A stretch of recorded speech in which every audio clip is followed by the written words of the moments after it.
சொல்ல போற கதை சரிங்களா?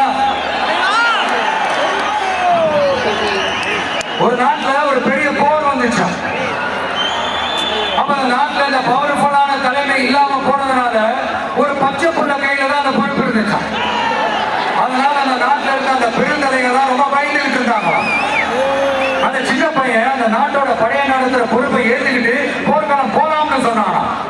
அப்ப அந்த பெருந்தலைகள்லாம் எப்பா நீயே சின்ன பையன், இது பெரிய போர்க்களம்பா, அங்க பவர்ஃபுல்லான நிறைய எதிரிகள்லாம் இருப்பாங்கப்பா, களத்துல அவங்க சந்திக்கிறதெல்லாம் சாதாரணமான விஷயம் இல்லப்பா, சொன்னா கேளுப்பா, இது விளையாட்டு இல்ல, நீ பாட்டுக்கு குடுகுடுன்னு ஓடி விளையாடிட்டு திரும்ப குடுகுடு வீட்டுக்கு ஓடி வர்றதுக்கு போர்னா படையை நடத்தணும், அதை விட முக்கியம் அத்தனை எதிரிகளையும் சமாளிச்சு போர்ல தாக்கு பிடிக்கணும், அதுக்கு மேல முக்கியம் அந்த போர்ல ஜெயிக்கணும், உனக்கு யாரோ கூட்டோ துணையோ இல்லாம நீ எப்படிப்பா அந்த போரை நடத்துவ, எப்படி ஜெயிப்ப அப்படின்னு எல்லா பெருந்தலைகளையும் கேட்டப்போ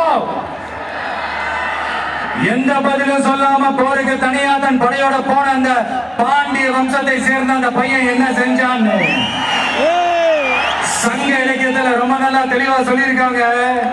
படிக்காதவங்க படிச்சு தெரிஞ்சுக்காங்க, இல்லைன்னா படிச்சவங்க கிட்ட கேட்டு தெரிஞ்சுக்காங்க. ஆனா கெட்ட பையன் சார் அந்த சின்ன பையன்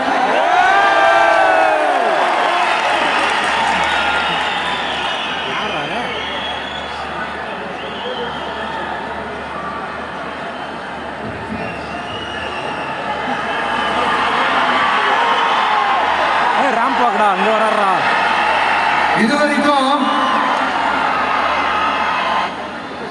கொள்கை கோட்பாடு அரசியல் புதுசா ஒரு விஜயா பார்த்திருப்பீங்க நினைக்கிறேன். ஆமா, நீங்க பார்க்க போறது உங்களோட அப்பப்ப ஹார்ட் டு ஹார்ட் பேசுறது விஜய். என்னதான் நீங்க என்ன தளபதி தளபதின்னு ஆசையா கூப்பிட்டாலும் இந்த கூத்தாடி கூத்தாடின்னு சொல்றாங்களே அந்த விஜய் கூத்து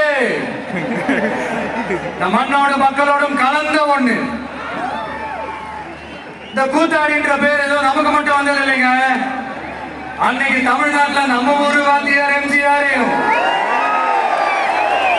ஆந்திராவில் அவங்க ஊரு வாத்தியார் என்டிஆரையும் அவங்க கட்சி ஆரம்பிச்சப்பவே இதே மாதிரிதான் கூத்தாடி கூத்தாடி தான் கூப்பாடு போட்டாங்க. அவங்களுக்கே அப்படி கூப்பிடும் போது நம்மளை கூப்பிடாமல இருப்பாங்க. ஆனா அந்த ரெண்டு கூத்தாடி தாங்க அந்த ரெண்டு மாநிலத்தோட ஆக பெரும் தலைவர்களாகி இன்னைக்கும் மக்கள் மனசுல ஒரு நீங்க ஒரு புகழோட வாழ்ந்துட்டு இருக்கிறாங்க. சினிமானா என்ன வெறும் டான்ஸ் பாட்டு ஃபைட் காமெடி என்டர்டெயின்மெண்ட் மட்டும் தானா? தமிழரோட கலை இலக்கியம் வாழ்வியல் பண்பாடு தாங்க சினிமா.